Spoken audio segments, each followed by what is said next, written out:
আজি हेउछि महाशिवरात्रि।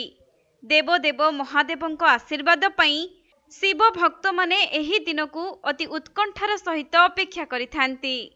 किंतु आपण माने जानिछंती कि शिवरात्रि रे केउ खाद्य खाइबा उचित एवं केउ खाद्य खाइबा निषेध? तेबे महाशिवरात्रि उपवास रे शस्य खाइबा निषेध अटे एवं शिव भक्त माने महाशिवरात्रि रे सात्विक खाद्य खाइबा उचित। एही दिन समस्त प्रकार फल आपण माने खाई परिबे। तेबे महाशिवरात्रि रो उपवास रे गहम चाउल एवं डालीरु प्रस्तुत खाद्य खाइबा उचित नुहे। एपरि करिबा द्वारा महादेवंक कपदृष्टि पड़ी पारे।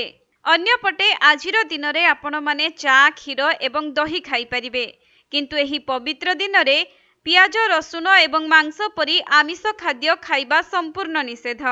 एपरिकी मादक द्रव्य ठारू मध्य दूरेई रहिबा आवश्यक।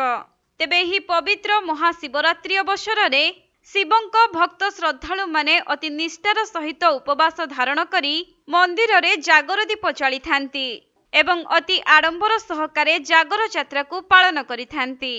तेणु आजिर एही पवित्र महाशिवरात्रि अवसर रे कोणार्क लाइव परिवार तरफरु समस्तंकु अनेक अनेक शुभेच्छा एवं शुभकामना।